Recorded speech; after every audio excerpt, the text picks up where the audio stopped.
Like most people, you've probably got a lot going on. So if you can't make it to a Charles Bookwalter for Congress town hall, we'll bring the town hall to you. Join Charles Bookwalter Thursday nights at 7 p.m. for a digital town hall, streaming live on Facebook, Twitter, and YouTube. Jump into the comments section to join in the conversation. Make a comment or ask Charles for his opinions on the issues that are most important to you. That's the Charles Bookwalter for Congress digital town hall, streaming live beginning at 7 p.m. Thursday nights, exclusively on Facebook, Twitter, and YouTube. Search Bookwalter for Congress to learn more. If we look to the answer as to why for so many years we achieved so much, prospered as no other people on earth, it was because here in this land we unleashed the energy and individual genius of man to a greater extent than has ever been done before. Freedom and the dignity of the individual have been more available and assured here than in any other place on earth. The price is high, but we have never been unwilling to pay that price. Those who say that we're in a time when there are no heroes, they just don't know where to look. The sloping hills of Arlington National Cemetery, with its row upon row of simple white markers bearing crosses or stars of David, they add up to only a tiny fraction of the price that has been paid for our freedom. Each one of those markers is a monument to the kind of hero I spoke of earlier. Their lives ended in places called Belleau Wood, the Argonne, Omaha Beach, Salerno, and halfway around the world on Guadalcanal, Tarawa, Pork Chop Hill, the Chosin Reservoir, and in 100 rice paddies and jungles of a place called Vietnam. Under one such marker lies a young man, Martin Treptow, who left his job in a small-town barber shop in 1917 to go to France with the famed Rainbow Division. There on the Western Front, he was killed trying to carry a message between battalions under heavy artillery fire. We're told that on his body was found a diary. On the flyleaf, under the heading, My Pledge, he had written these words: America must win this war. Therefore I will work, I will save, I will sacrifice, I will endure. I will fight cheerfully and do my utmost as if the issue of the whole struggle depended on me alone. We must realize that no arsenal or no weapon in the arsenals of the world is so formidable as the will and moral courage of free men and women. It is a weapon our adversaries in today's world do not have. It is a weapon that we as Americans do have. Let that be understood by those who practice terrorism and prey upon their neighbors. As for the enemies of freedom, those who are potential adversaries, they will be reminded that peace is the highest aspiration of the American people. We will negotiate for it, sacrifice for it. We will not surrender for it now or ever. We are Americans. The Bookwalter for Congress Green Beret experience just got even better. Did you want to join me in our Green Beret Experience fundraiser, but just couldn't swing it? Times are tough. I get it. Well, I got some great... This is the Charles Bookwalter for Congress Digital Town Hall. Your chance to talk directly with Charles Bookwalter about the issues important to you. Jump into the comments and join the conversation. Now, without further ado, here's your host, congressional candidate for Indiana's 4th District, Charles Bookwalter. Well, that just shows you how busy we've been. We haven't even had the time to take the Green Beret ad out of the opening for the show. It's been go, go, go, go, go. Charles, are you tired of going all the time? I am looking forward to May 7th. It is, it's so that the time flew by. When we sometimes on the campaign talk about some of the things we've done up to this point, we think, well, that was 6 weeks ago, 8 weeks ago, and it felt like it was yesterday. But now these last 2 weeks is incredibly Well, it's all compressed into it's all compressed now. Everybody's interested, everybody's engaged, everybody's looking to see who they're going to vote for in the primary. And one of the conversations that we've had here recently, Charles, is how important your vote is in the primary. Would you like to speak to that? Yeah, we've been beating this drum for a long time, but the primary is the election in the 4th Congressional District in most places in Indiana. So if you're concerned, if you're not happy with how you're being represented, then you have to vote in the Republican primary. That is when the people have the opportunity to choose the representative that they want to represent them at all these offices, all these, these state, local, and federal offices. So, and if you do know that and you are in tune to that, then you need to drag 10 of your friends to the primary and make sure that they are voting as well. If that's important, we're at a pivotal moment. When that whole Reagan speech is so important. Like Reagan says, we'll do everything for peace. We'll do everything for peace and justice. But if you look around you now, that's not what's being done right now. Not everything is being sacrificed for peace. And we're at a pivotal moment right now with things that are going on as Congress votes on these bills that Americans don't agree with, right? To fund wars that Americans don't want to fight in anymore, to take sides in these wars that are killing hundreds of thousands of people, and Americans don't want to. Well, Charles, one of the things I'm almost 60 years old. I'm 59 years old this year. And my entire life, we've been at war with some nation on this planet, my entire life, with the exception of 4 years. For 4 years, we had no new wars. Yeah. But, I mean, that's 55 years. 55 years of war. Yeah, we fought a war to end all wars. It's been war after war. And it's a big argument that we have right now. The argument of the people that want to fund Ukraine are saying, what are you Americans complaining about? The money is going to your defense contractors, and us patriots are like, that exactly. We know this, and we don't want this to happen. That's not the economy that we want to plan, that we don't want an American economy built on giving money to defense contractors so that we can and frankly, it leaves us weak and vulnerable. And I heard Colonel, or maybe it was Ritter, talk about this. But right now, what's happening is that Russia is blowing up a lot of U.S. equipment and European equipment in Ukraine right now. So they're learning how to fight against it. They're fighting against it successfully. I read an article the other day about there's an Air Force general that said, and they also feel they're better prepared to fight in the air because they make, I think it's like the clone to the F-16, which they can make like 18-1 F-35. So the Russians are buying planes that they can, or they're building planes that they can build at a rate of 18-1, that they can afford it. And that F-16 is proven to actually still have some of its capabilities are greater than the F-35. Like it can go higher, it can fly faster. There's some capabilities the F-16 have that the F-35 doesn't have. And so it leaves us weak and vulnerable when we're going to give our equipment over there to learn how to fight again. I mean, we're learning too. I mean, that's part of the process. Right. The brass is looking at it. They're like, look, we're learning how that they are going to fight against our equipment. And we're using Ukraine as a proxy to learn how this is going to work out. And man, it's travesty that an entire generation of Ukrainian men have been wiped out. I heard this the other day on a podcast.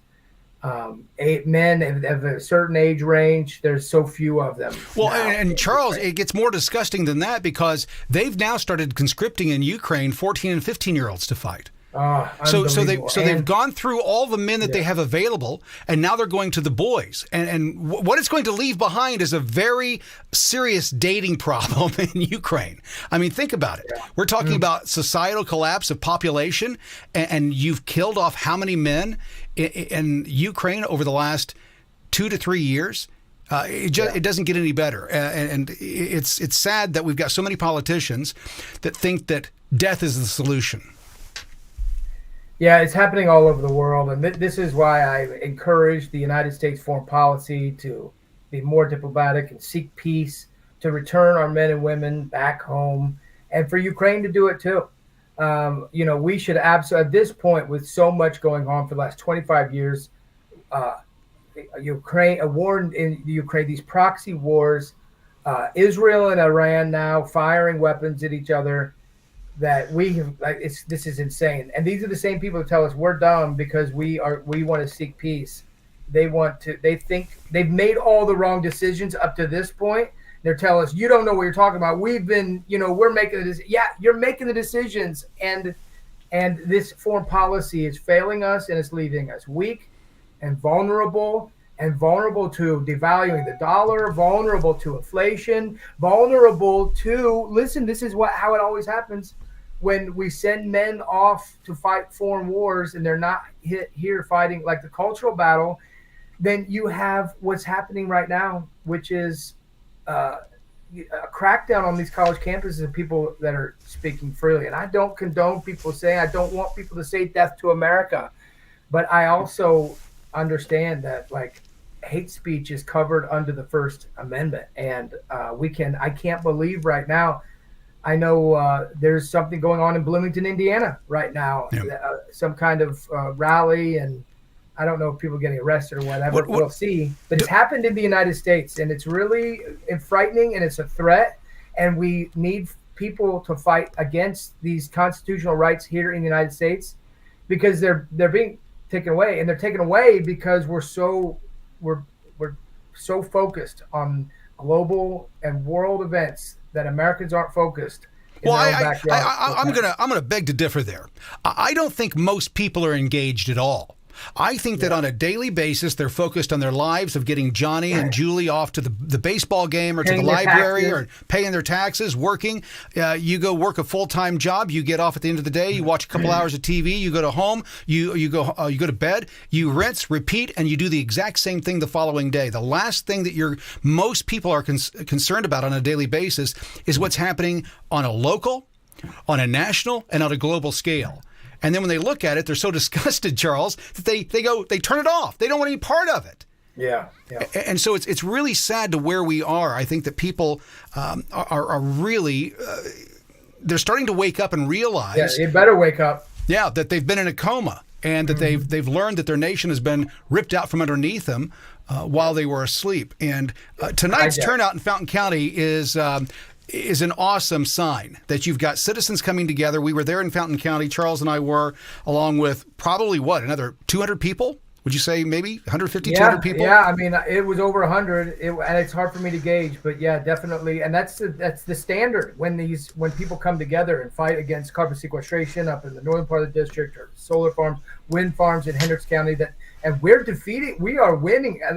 And for those of you that are in the 4th District that watch this, that's my intention of going to these places like Fountain County, is because I've been all over the 4th District testifying in some of these different commissioner meetings and zoning meetings and planning meetings in opposition of solar and wind and carbon sequestration. So it gives me an opportunity to bring it to when they think they're out in a silo fighting this on their own in Fountain County. I asked them, hey, how many of you think that this is just happening in your backyard? They're like, yeah. No, it's happening all over the district, all over Indiana, and all over the United States. So it's an opportunity to bring everyone together and let them see, and then inform people of some of the steps that have been taken, like in Newton County, to stop the carbon sequestration, or moratoriums or workshops that have led to moratoriums. But the fact is that over the 4th Congressional District in the last year, we've had numerous wins against these. I've been to all these meetings, and it just happened. And we're going to share this.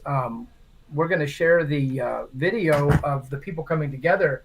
But Kramer, I didn't tell you this beforehand, but they voted already at that meeting. They voted to table these solar projects for now, and they voted to approve a moratorium, I think, or something like this.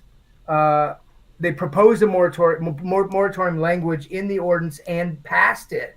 Wow. But they don't vote on it. So 200 people show up at the courthouse. They go into these meetings for a few weeks. They let people know, and look what happens. Yep. Is you create. Well, when you show up, and make your voice heard, those who want to keep their jobs generally listen to the louder voices over the influx of money into their county. They want to get reelected. That project isn't worth them not getting reelected.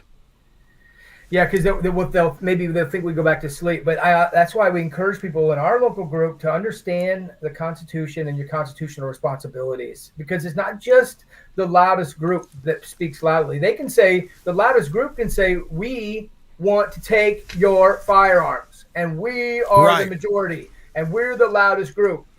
And you need representatives and people engaged that understand the Constitution and fundamental law and natural law, right? And so that they can say, I don't care what you say. I've been elected to uphold the Constitution, which means that I'm just here. The government's only here to protect your God-given rights that are this. And that's it. They're not to become a broker, a real estate agent. They're not...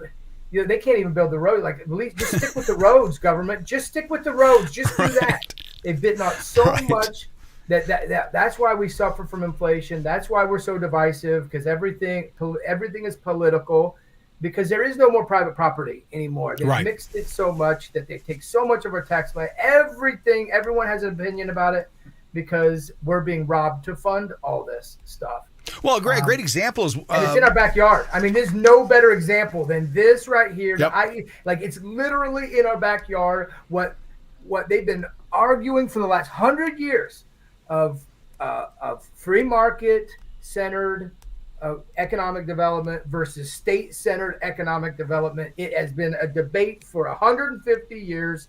It continues on today, and unfortunately, we have Republicans in our party in charge that have completely given in to this idea that they need to take money, and the federal government needs to take our money, and they need to dish it out through grants and all these other things, and they need to essentially plan where all this goes. It's crazy to even, but it's all the way up into our backyard. That it's in every one of our counties, every district, throughout the entire state, and people see it now. And we've got to continue to fight back against it. Well, it's interesting. When we were door knocking last weekend up in Lebanon, knocked on a gentleman's door and got into the conversation about the LEAP project. And the first thing he says, well, I'm in support of it.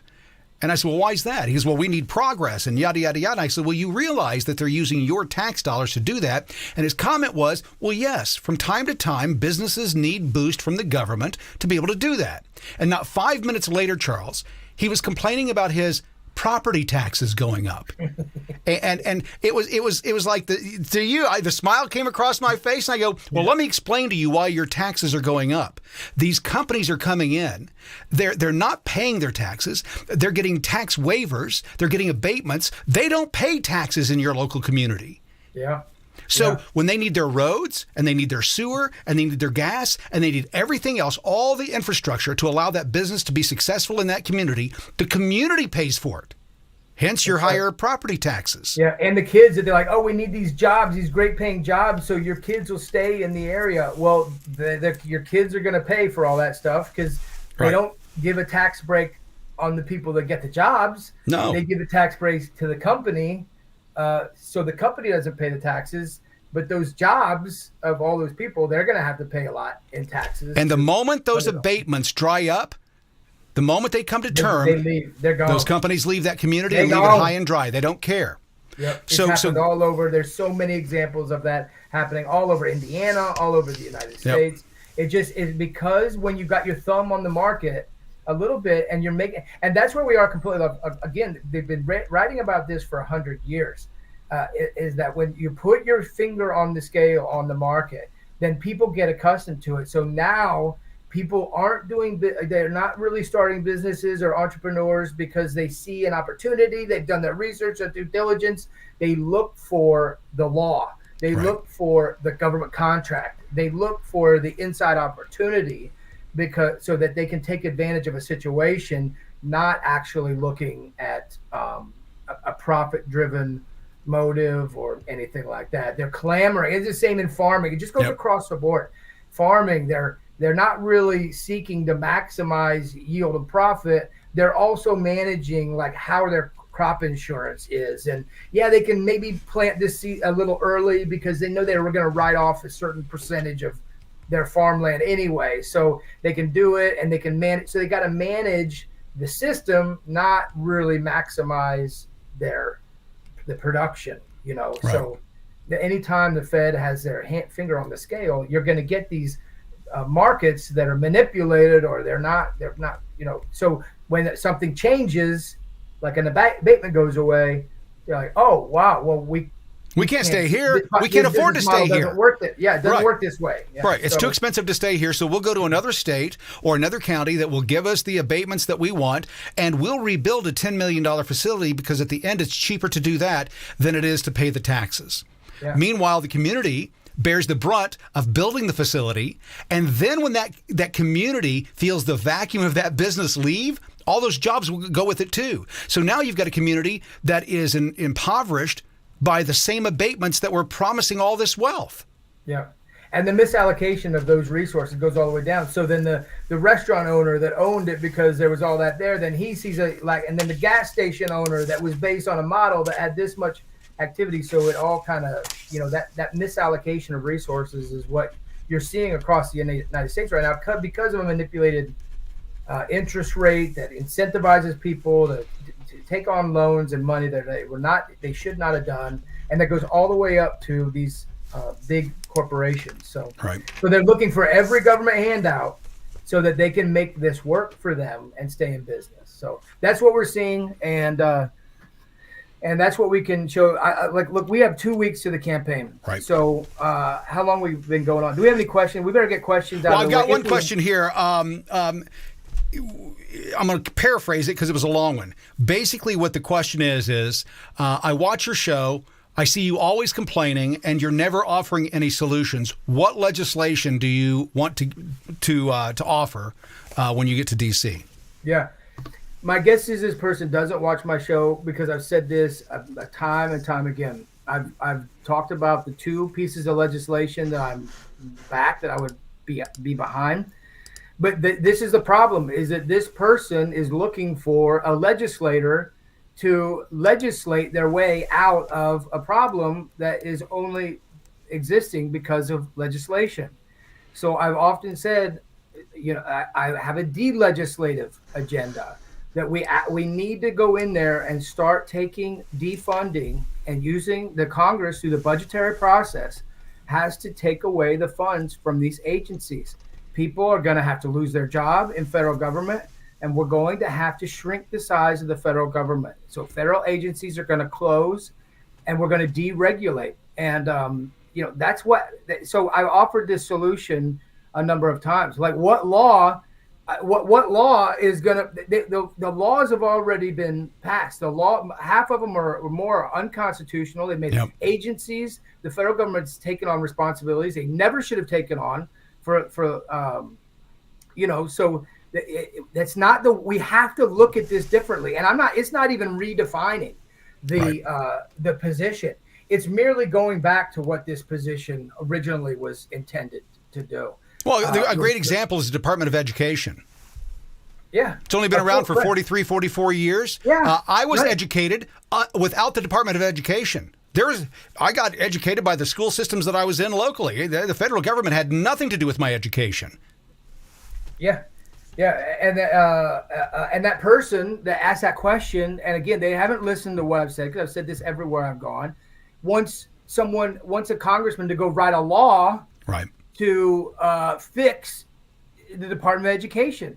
Well, that's not going to fix the Department of Education. The Department of Education never intended to be a federal agency and a federal department. It was fought hard against during the Reagan administration, and Carter won, and they implemented it. And then it's just ballooned in this monstrosity. Bureaucracy has grown. Education standards have fallen. Test scores have fallen. There's never been more money, more power, and more regulation in education in the history of mankind than right now in the United States. So don't tell me that hasn't been tried. It's been tried our whole lives. And one more law isn't going to do it. One more law is not going to fix the Department of Education. One more law is not going to fix the ATF. We have to look at it in a different way and as a representative of the 4th District and not a legislator of the 4th District. where they're going to take. Here's an example of like how they want this. They complain about the system works, but here's what. But they stick with it, like with Jim Baird. Jim Baird didn't vote for the Inflation Reduction Act. He made it clear he does not believe in the green energy policies, right? And then he is a primary sponsor of the Carbon Sequestration Collaboration Act. So that money becomes available. He can say, I didn't want it. And then they write a law, or they offer legislation to go after that money to bring it into our districts, which we don't want. And so I'm asking this gentleman to consider a different approach more like the original intent of. That's why you're elected every 2 years. That's why my idea has been to stay in the district, to be in the district the majority of my time, to represent the district to Washington, not Washington to the district. And that's a great example of the Carbon Sequestration Act, is taking Washington to the district, and then they're telling us this is good, this is economic development, this is your taxpayer money coming back to you.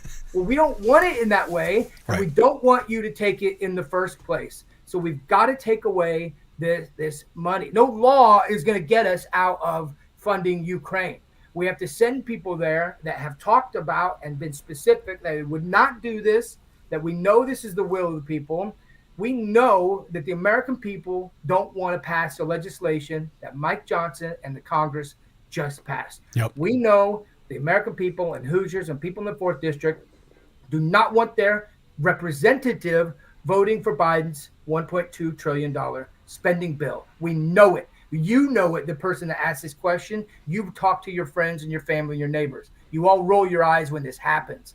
But then you want to come on here and challenge me like I haven't thought this through, that we need to just pass another law to do something. I made it very clear. We have to have a de-legislative agenda. We have to have a defunding agenda. And Congress needs to take its powers back. Its intentions were to control the size of government through the budgetary process. They've completely relinquished that responsibility, given up to administrative agencies. They write these skeleton bills and let people fill it in, and it punishes the rest of us.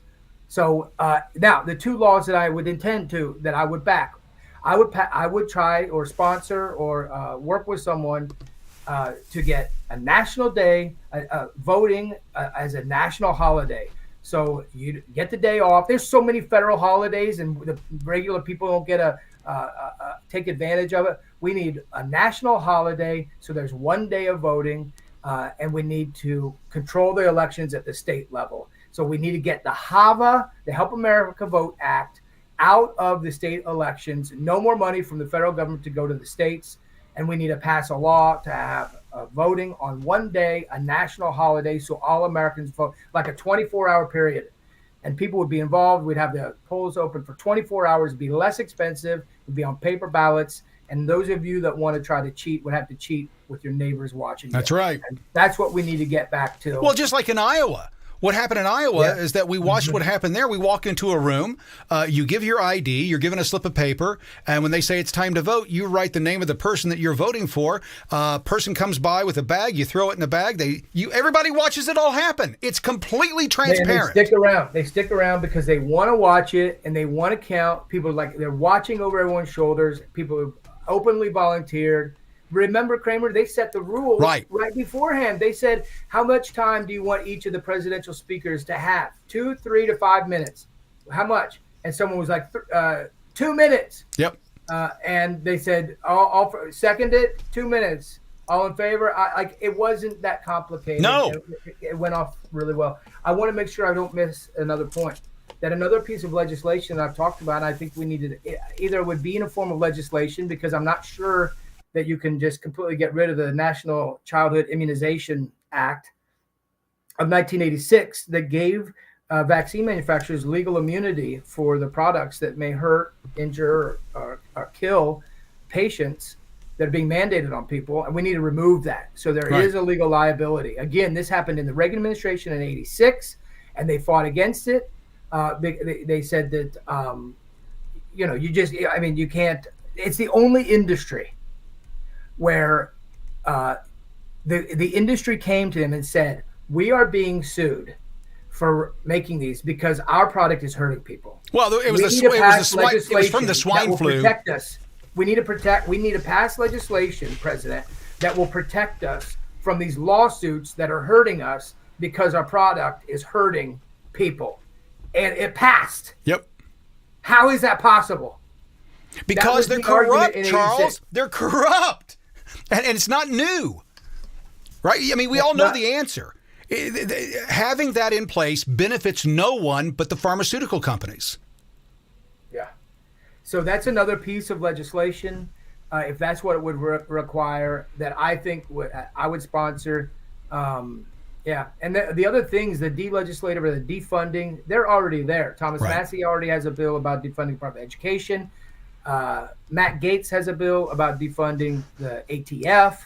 I think Bob Good or Chip Roy has another bill about defunding energy or somewhere else. So they're already out there. We just need to send them reinforcements. I encourage a person to ask that question.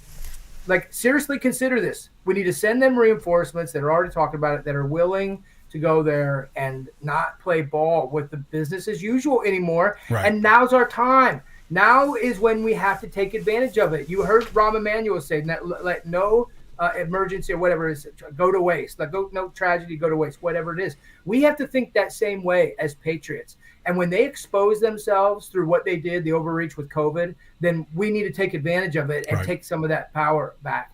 When they expose themselves going after this green energy policy, we know is a scam. It's a complete scam. It's not made possible without heavy federal subsidy. I'm not saying that I wouldn't mind having solar panels on my house. I would look into that. But like the gentleman said tonight, he goes, don't think because I have solar panels on my home that I'm for the solar panel farms. Yeah. He goes, I'm for energy independence for each person. Yes. But I don't want this. Yeah. I don't want this. And that's an interesting point. I hadn't seen anybody talk from that perspective before. Yeah, me neither. And he got a round of applause. Yeah. But yeah, it's industrial commercial solar that is just insane. They're putting it on farm ground in Indiana farmland. And we know that's pristine. It's the best farmland in the world. They could put it on warehouses. Right. They could put it in deserts. It is a land grab. It is unbelievable. It's unconscionable. Unconscionable is the word. Unconscionable that it's even happening. I can't believe it. So that all being said, let's do this. So, let's take a break.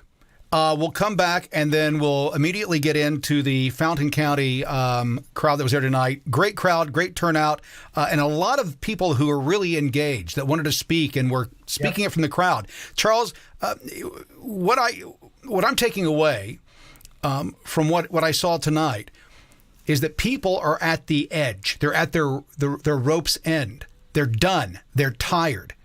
And they're tired of being told that they're the problem. And that, progress is going to happen. And if you get in the way, you're the problem. Yep. But you got to pay for it. No different than these people we started the show with, the people on the college campuses that are screaming death to America, then turning around and expecting America to pay for their college tuition. I mean, it's asinine. So let's take a break. We'll be right back after this. My name's Charles Bookwalter, and I'm running for U.S. Congress. In the average campaign commercial, the announcer, backed by patriotic music, would inform you I'm a former Green Beret and Bronze Star recipient. Or you'd be told how my opponent, Jim Baird, voted to send billions to Ukraine, or that he authored the bill to bring carbon sequestration plants and Joe Biden's Green New Deal to Indiana. But this isn't that kind of ad. I just want to let you know, for the first time in 6 years, you have a choice in the Republican primary. I'm Charles Bookwalter, and I humbly ask for your vote on May 7th. I'm Charles Bookwalter, and I approve this message. What does Chip Roy think about Jim Baird's yes vote for Biden's $1.2 trillion spending bill? Any Republican who votes for this bill should be ashamed of themselves. Jim Baird should be ashamed, and we should be disgusted. This budget funds full-term abortion. It funds DEI. It funds trans ideology on our youth as young as 12 years old. But at least Baird voted to protect the border, right? If you care about the border, you're getting nothing here. On May 7th, vote no to big government Jim Baird. I'm Charles Bookwalter, and I approve this message. This is the Charles Bookwalter for Congress Digital Town Hall. Your chance to talk directly with Charles Bookwalter about the issues important to you. Jump into the comments and join the conversation. Now, without further ado, here's your host, congressional candidate for Indiana's 4th District, Charles Bookwalter. Charles, before we get into this, let's go over the schedule that we've got for the next couple of days. Coming up on Saturday, we have an event in Carroll County. It's an open seat debate. Explain to me what an open seat debate is. What does that mean? Oh, you silenced yourself. I can't unsilence you. Charles, no sound. Your mic is off. I turned it on. There we go. Yeah, here we go. Okay. So a number of months ago, earlier on in the campaign, we had a number of third-party organizations that contacted the Baird campaign and asked for a debate. I don't even. There were 9, 10. They were all over. Different organizations. We the People events, other events asked Purdue Republicans, which ended up having an open chair debate. But this other group, We the People in Carroll County, wanted to have a debate, so they invited Congressman Baird, again, 6 months ago, something like that, 4 to 6 months ago, I don't remember, and let him choose a time, date, all that, but he never responded. So they want to still have an event, have a debate, but it'll be open chair. So on Saturday at 6 p.m., I'll be in Carroll County taking questions. So if you live there, please show up, and we'll do a live there as well. So we'll just do it live and answer any questions that people will have, because that's what this job is.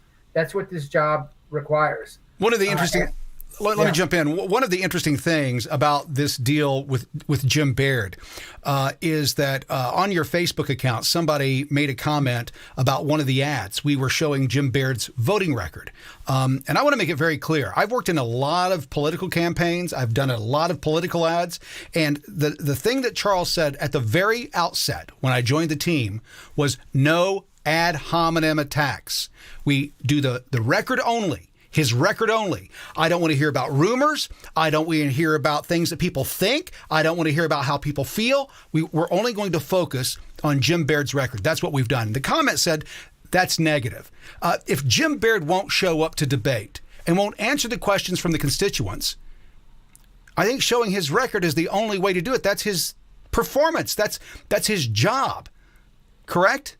Yeah. It's also just kind of silly to even suggest that. Like, what are you supposed to do as a political candidate in a primary? What am I supposed to talk about? Right. If I can't, what is the person suggesting that I attack him personally? Right.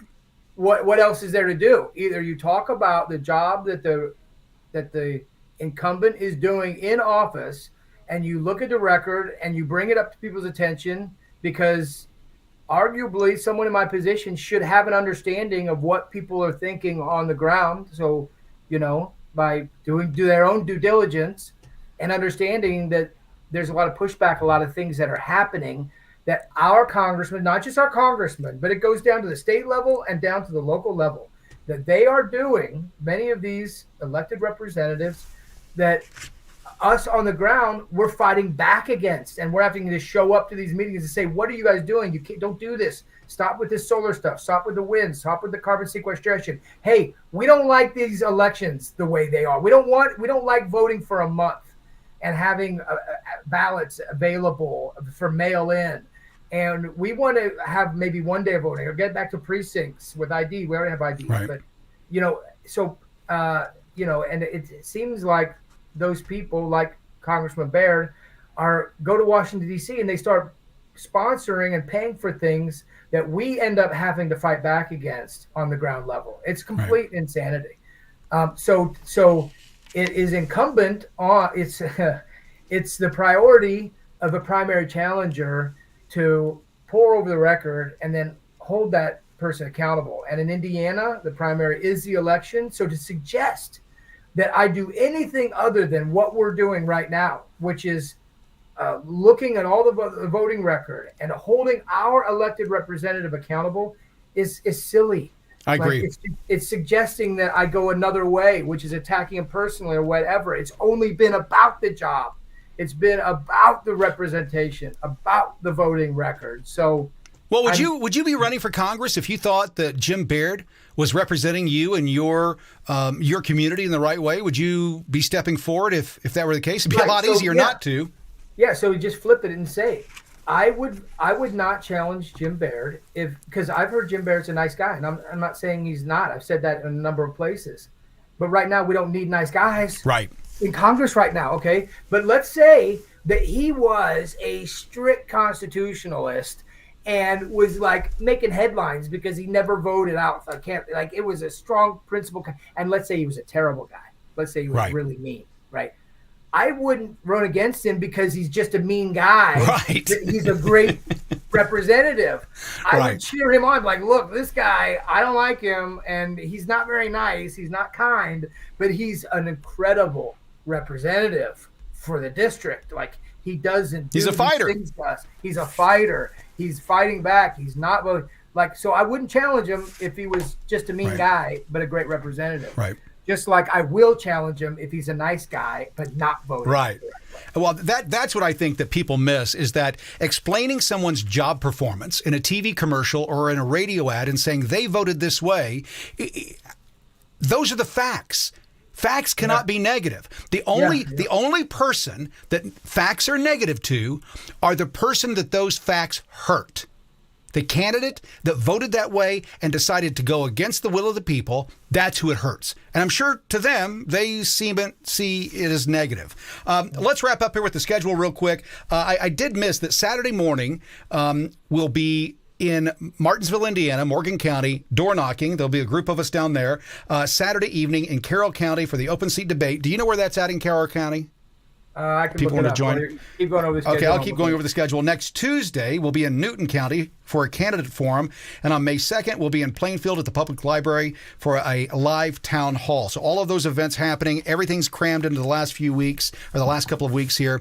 I can tell you that if you're tired of seeing the commercials on TV for politics, we're with you. We are worn out as well. It has been a hard fight every day. Somebody, unless it was raining, Charles, somebody from your team or groups of people from your team have been out door knocking. How many doors have we knocked so far?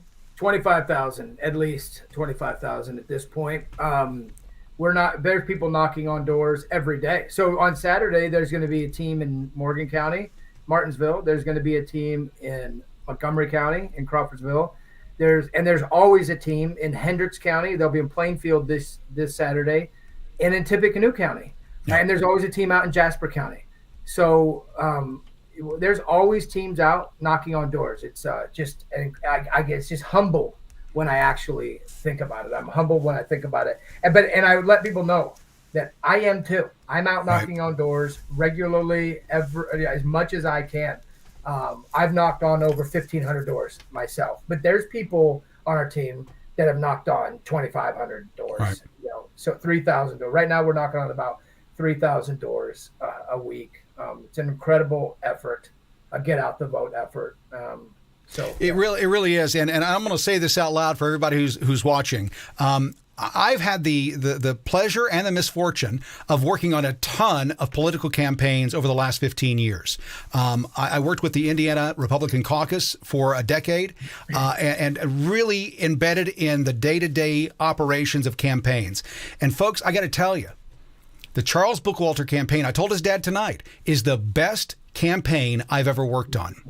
I mean, from top to bottom. I'm going to blush. Everything. I'm serious. Charles, I'm not blowing smoke up your tail end. This is how I really feel. I've seen the worst of what campaigns bring out in people.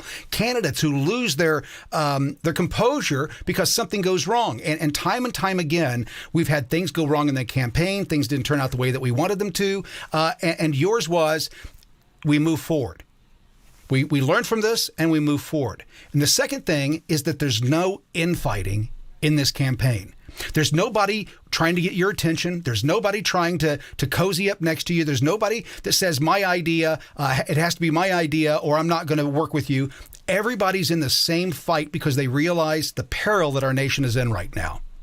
And that it's going to take strong men like Charles Bookwalter and others across the nation that are doing the same thing. Right now, if people don't know, Charles, we have more Republicans running. And what I mean with that is new people like yourself that have never run for office before. I'm running for office this time because that's how important this election is, down to the county level all the way to the federal level. And I just want people to know, Never seen a fight, never seen an argument, never seen anybody with crosswords with each other. Everybody's in for the win, and that is so exciting to be a part of. I get goosebumps thinking about it because it's something new for me. I've never seen this happen in politics before. So I'm hoping that the people of the 4th realize the candidate that they have in front of them and stop complaining about what's going on and do something about it. As Charles has been saying, go to the primary. That is your election. It's the people's election. That's where you get to pick somebody new. That's where you get to enact your own term limit on somebody. You don't have to wait for them to pass it. You term limit them with your vote. That's how it works. And you can only do that if you vote in the primary. Yeah.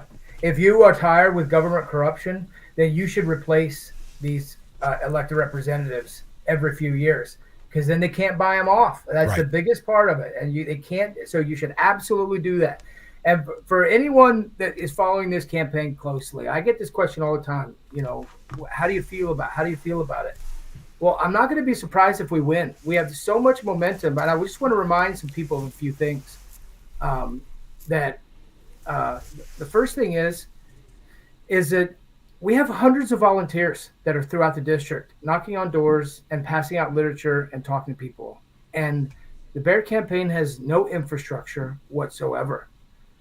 We have outraised the Bear, a sitting incumbent, for the last 2 consecutive quarters, and we have like an incredible number of individual donors, over 250, and they cannot. The Bear campaign cannot say that they have. I don't even know what the total number is. Very few individual contributors that are giving to that. So we're outraising an incumbent. That's incredible. Here's another piece of information that only insiders would know. No, most people would never know this, that between January and March of this year, which was the last quarter that you have to file in the FEC, Congressman Baird loaned his campaign another $200,000. So, I mean, that ought to be telling. The primary is almost here. Right. It's 2 weeks away, and he loaned himself $200,000. So you can make of it what you want, people. I'm say all those things to be inspiring, that when people ask me how you feel, I feel like there's some wind at our backs right now. I feel like, although it's very difficult to beat an incumbent, that when they happen, they look like campaigns like this, grassroots campaigns, like you had said, Kramer, where many of us have put our ego aside. We're on a mission. We have a goal and a mission. We're mission oriented. Right. We all make mistakes. We correct, readjust, we work. No one makes a mistake that's a fatal mistake. That's right. Right. Because we're all doing our best, to accomplish this mission. And there's people all over that are working towards this mission. So it is inspiring and it's humbling at the same time. And I can only give all glory and honor to Christ, because that's how I live my life, is I try to model it after that. I try to be slow to anger. I make mistakes all the time. I fail all the time. But it is nice to hear you say that, because it's just how I try to live by the words of Jesus, the commands of Jesus. I told your dad tonight that this has been the most enjoyable campaign that I have ever worked on. And that all of the things that I noted, no infighting, no screaming matches, all of the things that I've seen before, Charles, that comes from leadership from the top. We all understand who we're working for and what the job is and what our task is. And from Mike Roach to Tim Beyer to Margaret to the rest of them that are part of this team, I get goosebumps thinking about it, because I see the momentum of this campaign. And I've been telling Charles for weeks, I think he's got it. I think he's got it, and he won't. He doesn't want to do that. He does. Okay. But what can we do today to make it better? To make sure that we win. To make sure that we can go represent the people of the 4th the way they should be represented. That's the way that Charles Bookwalter talks behind the scenes. It's not me, I. It's what can we do for the people? And I'm going to say one more thing before we go to the Fountain County video.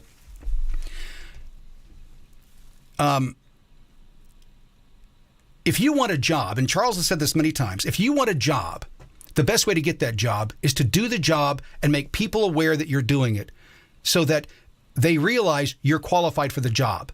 Time and time again, we see people coming in and saying that this campaign isn't a serious campaign. Folks, when you've got hundreds of people knocking every day for a campaign, taking time out of their day, time out of their life. That's the one thing we can't get back is time. Once it's gone, it's gone. They're taking their time and committing it to this cause because it's so important. We've got to get these big government spenders out. We're not going to get lower taxes. We're not going to get a better way of life until we get people like Charles Bookwalter in that can do one thing that Jim Baird can't do, and that's say no to big spending. So with that being said, let's take a break, and we'll come right back, and we'll go to the Fountain County video. You have anything you want to close with? Very generous of you, Kramer. Thank you very much. That's why I believe I wouldn't be here if I didn't think that. I know. So, thank you for your time. With that being said, we're going to wrap up with this video, and we'll see you not tomorrow night, but Saturday night. So we'll be live again on Saturday night. With that being said, we're out of here. God bless America, and we'll see you again soon. Why did Jim Baird suddenly flip-flop on his support for Ukraine funding? One day he's for it, the next he's not. For the record, between 2022 and 2023, Jim Baird voted on 3 separate occasions to give a total of $90 billion to the Ukrainian war machine. He even received an A rating for his unwavering support. But now Baird says he's against funding Ukraine. What changed? Charles Bookwalter. Charles Bookwalter is a true constitutional conservative who's ready to serve and vote the will of the people of the Fourth. That's what changed. I'm Charles Bookwalter, and I approve this message. My name's Charles Bookwalter, and I'm running for U.S. Congress. In the average campaign commercial, the announcer, backed by patriotic music, would inform you I'm a former Green Beret and Bronze Star recipient. Or you'd be told how my opponent, Jim Baird, voted to send billions to Ukraine, or that he authored the bill to bring carbon sequestration plants and Joe Biden's Green New Deal to Indiana. But this isn't that kind of ad. I just want to let you know for the first time in 6 years, you have a choice in the Republican primary. I'm Charles Bookwalter, and I humbly ask for your vote on May 7th. I'm Charles Bookwalter, and I approve this message. Everyone, my name's Charles Bookwalter. I grew up just south of here in Perrysville, Indiana, and I have family that lives here in Fountain County.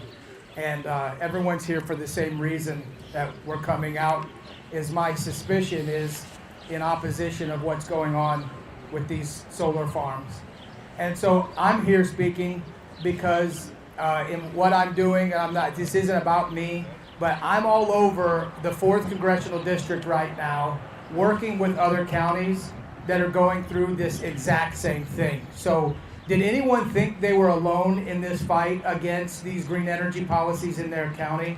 If you did, you're not. You're not alone. This is happening all over our congressional district, and Fountain County's split in the 5th and the 4th. It's happening in the 5th. It's happening in the 4th. It's happening all over the entire state of Indiana, and it's happening in the United States. This is essentially Joe Biden's Green New Deal energy policy being forced on all of us through federal tax dollars that are going out to these companies that are coming in and buying our land. So I wanted to share with you a few things that have happened in other counties that they've done, because my observation is this is what it takes right here, just this right here. All of you coming out and doing something, this is what it takes. In Newton County, north of here, they got the commissioners to pass a weight restriction on vehicles so they couldn't drill and perform carbon sequestration up there in Newton County. In Putnam County, a group started going to the planning meetings, and they showed way fewer than this people, 25 people at these meetings, adamant about not letting the zoning board rezone some land that would go to solar panels. And they successfully did that. In Hendricks County, they started showing up because a wind farm came in that wanted to put a wind farm in Jamestown. And then people came together and they stopped it. And in Boone County, where I live now, the same thing has just happened. And this is going to be the things that I suggested maybe that you could do here. We requested, we went to these meetings, commissioner meetings, and they said this isn't up for debate here, so we requested a workshop. And that allowed there were 200 people at the Boone County Fairgrounds that spoke up in opposition against having these solar farms. And the next Monday, the commissioners got together and they voted for a moratorium. No more solar projects in Boone County for 2 years. So This is happening. This is the best way for this to happen. So I'm encouraging everybody to go to these meetings, go to this meeting, take your 3 minutes, tell them that you're in opposition to what's going on for whatever reason that may be. I'll give you the two arguments that I hear most often, and I want you to consider this. This is what I'm hearing from the people that profit from this, from the sales reps and from the local government, and from the big farmers that are getting a lot of money for these leases. One is property rights. They say, well, how can you tell a property owner what they can and can't do with their land? Has anyone heard that yet? Yeah. Okay.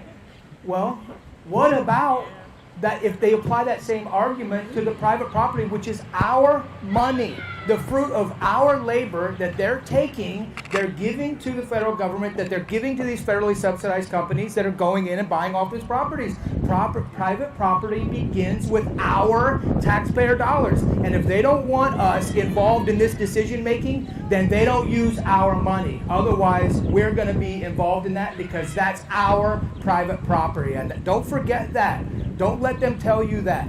That is, if this is a private property issue, then it is our taxpayer dollars is where this private property has started in the first place. Does everyone understand that? Yeah, absolutely. And if you go look up Dolphin Solar, look it up right now on your phone. And on the front page of Dolphin, it says they are a federally subsidized company working on green energy policies. It says it in the first page when you go to their landing page. So they're not shy about what they say they are, or who they say they are.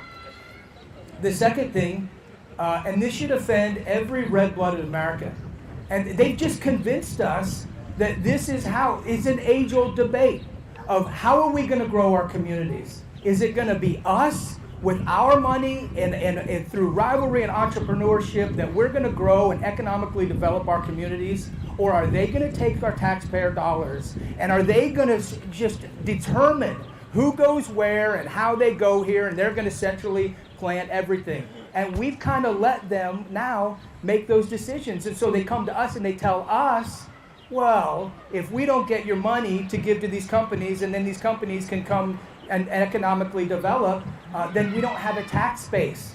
So that's their second argument, is this is going to provide a great tax base. And then, but for what? For what? Because these local government, state government, and federal government has taken on responsibilities that they were never intended to have. They were never intended to do these kinds of things while they take our money to do it, right? So that we should not listen to that argument either. You should be offended as a liberty-loving patriot that we're not using our money to develop our communities the way we want to do it. Some of you are business owners. What would you do if you had 35 cents on the dollar back into your pocket? You'd hire someone else. You'd start a business. There's so many other things we can do. But they've convinced us that they should take 55 cents out of the dollar, send it to a government and who will essentially plan, and that we're not smart enough to create or develop economic or the communities the way we want to do it. I think that's a scam. I think it's a lie. And I think we are better capable of deciding what our communities look like than a few people that profit from this. There's no question about it. There's no question about it. So those are the two arguments I hear most often. And I think they're fallacies, and I don't agree. And if you hear that in there, now you can think about it a little bit, and you've got some ammunition to fire back. I think that you also should consider a moratorium on solar here to stop that. And here's what you can do right now. We've got some people here. I know it's not easy to come up here and talk, but here's what you can do immediately. In 2 weeks, there's an election. Yeah. And in Indiana, the primary is the election. If you didn't know that, you're going to be represented by a Republican. They're going to run as a Republican even though they want to take your money and centrally plan. They're still going to call themselves a small government Republican. You have an opportunity in 2 weeks to stop this immediately. If you vote out the commissioners that are for this or supporting it or somehow benefiting from it financially through insider dealing and insider trading on insider information, then you can get that person out of office, and this will stop everybody. This will end. And I would suggest, because there's a couple people running for commissioner right now, that you ask them right now on the spot, are they willing to commit to a moratorium on solar right now? And if they're willing to commit to some of these things, on solar, on wind, on carbon sequestration, or any of these green energy policies that they're trying to force it on our counties right now, it's happening all over because they're flush with this money. You get that commitment from them, and then you all go vote in the primary, and you drag 10 of your siblings and your brothers and your sisters and your friends and your neighbors and everybody, and you drag them to the primary, and you vote them out of here. That's term limits. That's how this works. And that's what you're supposed to do. That's what we're supposed to do. And the silver lining is these issues are like we're all here for like one issue, and it's this. And so that's very powerful. It's very motivating, and you can get other people to show up and vote with you. So I suggest you do this. And yes, sir. And that's all I really have to say. I just wanted to kind of bring it together, you guys. I'm all over the 4th because I'm running for another office. I see this all over, and I want to continue to bring people in this 4th to make them aware of the other things that are happening. Up north is carbon sequestration. In Hendricks County, it's wind farms. Down south, it's solar farms. Boone County, it was solar farms. And a lot of this is going through the IEDC, a public-private enterprise in Indiana that's buying our property. Again, run by Republicans that say they're for small government, but they use the same wording, public-private partnership. It's socialism versus free markets. That's what it is. In a nutshell, it's an age-old debate. So if any of these commissioners that are running for office, KW, if you want to come out, he has a few words to say. I spoke with him the other day. He told me everything the first question I asked was, where do you stand on this? And his answer satisfied what I was looking for. But it's not going to work if you all don't get behind one candidate, knock on all your neighbors' doors, and start taking your county back. And so we can take our state back, and so we can take our country back. Thank you very much.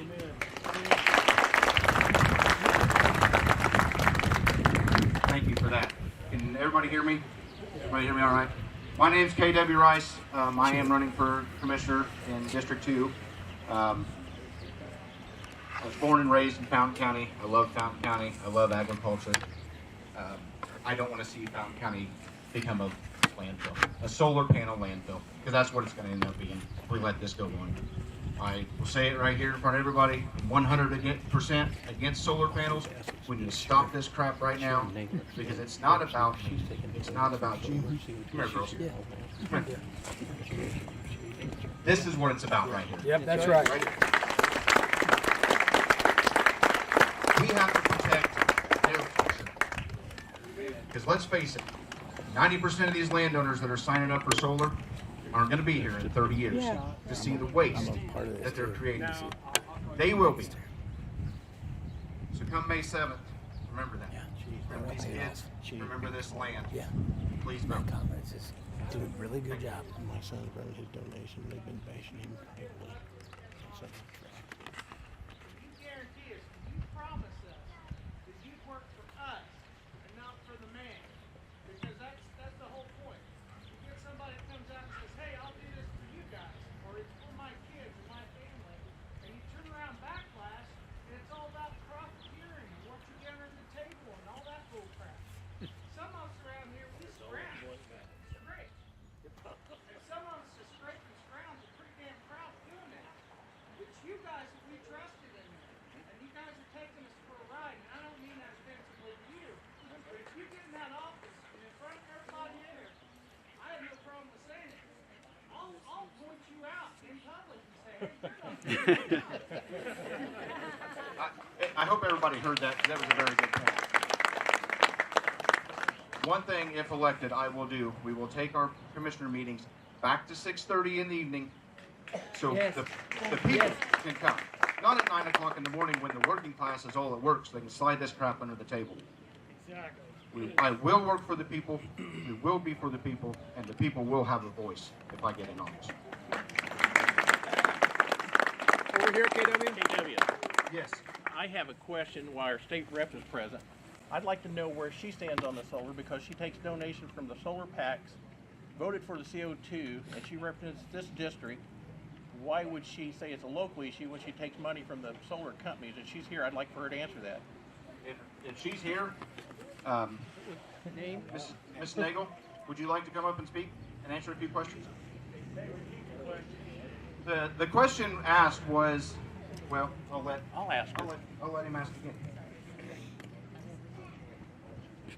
Thank you very much. Just remember, it's about us, not everybody. My question, Mrs. Nagel, is if you represent District 13, okay, why are you taking donations from solar companies, and why did you vote to support the CO2 pipeline in Warren County? Which So, now, okay, you're let me asking ask several it. questions, and I will answer Let me them ask one at a it. time, Okay. one at a time. Okay. You hate me, and we all know that No. you hate me. No. Tell people you hate me. Call my office. I want you to be honest. I will be honest. I will be honest. So Why? let's talk about the CO2, which doesn't really affect Fountain County.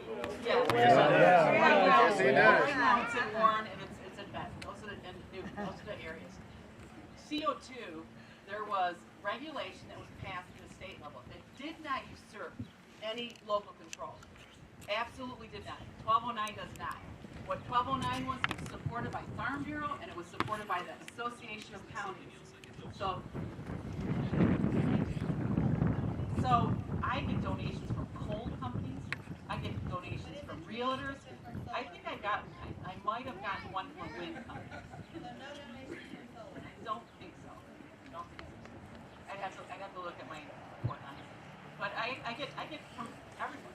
It's just when you've been an incumbent for 12 years, you get donations from a variety and all energy sources, not just one. So, and I sit on utilities is why that happens. And I definitely get some donations that I don't take, I don't accept. So, back on that. CO2 is up to the county to make the decision if they want it or not. It's up to the property owner. That's what that bill was all about.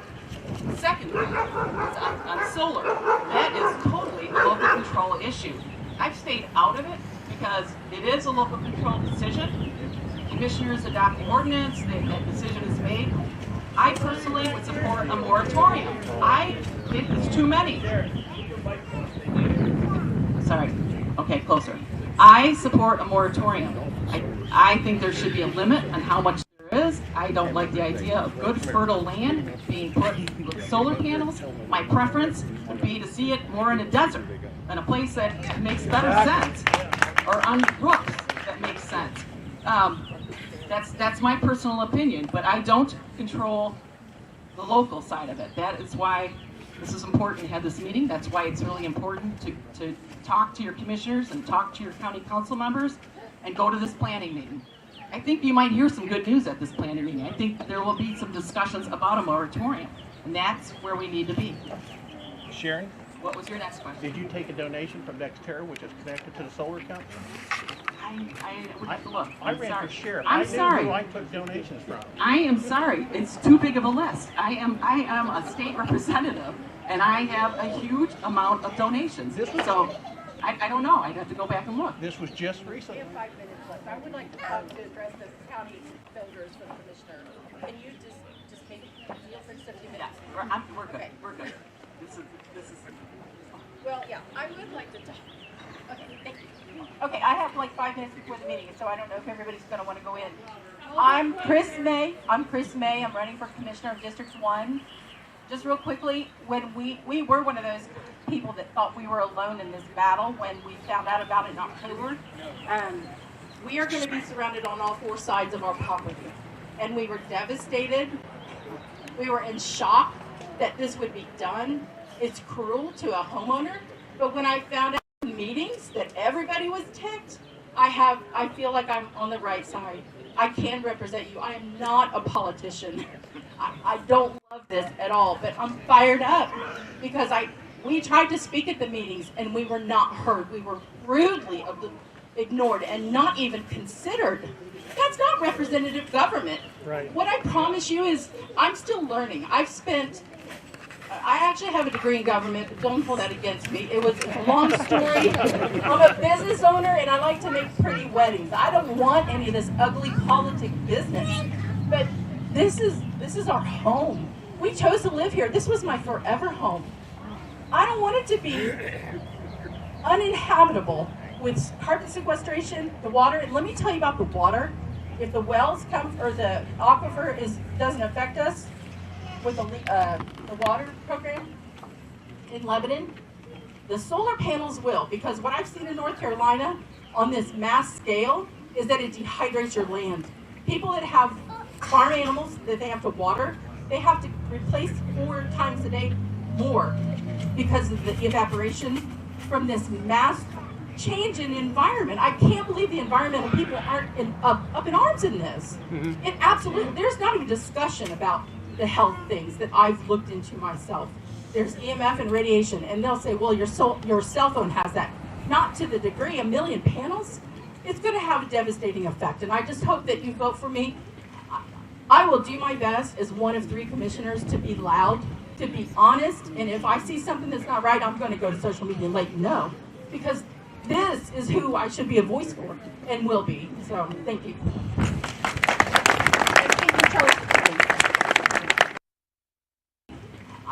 I will do my best as one of 3 commissioners to be loud, to be honest, and if I see something that's not right, I'm going to go to social media and let you know, because this is who I should be a voice for and will be. So, thank you. And thank you, Charles, for coming. Yeah, of course. Anyone else? We got 5 minutes till the meeting starts. I want to make sure everyone can get into the meeting. You, sir, come on up.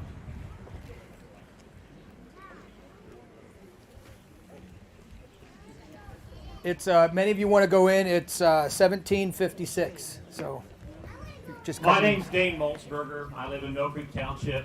I'm the crazy guy down there that's got that giant solar array, so everybody thinks I've got a bias in this. I don't. I'm about energy independence. I'm not about solar farms. And it doesn't just stop with just the commissioners. You have a whole slate of candidates to vote on. There is a whole chain of people in this process. You have got citizen members sitting on this committee that are appointed. Somebody appointed them. Okay? We need to have a voice in who gets appointed. Married my wife.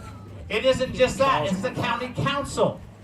They're the ones that wanted to abate away all this money they claim they're going to give to us. Okay? Those people have elected positions. So the voting doesn't just stop with just the commissioners. You need to ask the question to everyone that's up for election on the council, and you need to voice your opinion to all those citizen members that are on there. They all have an address. They all have an email. You have a way to get a hold of them so that you can be heard. These are people that live in our community. They need to know how our community stands on this issue. And it takes every single one of us, every single time.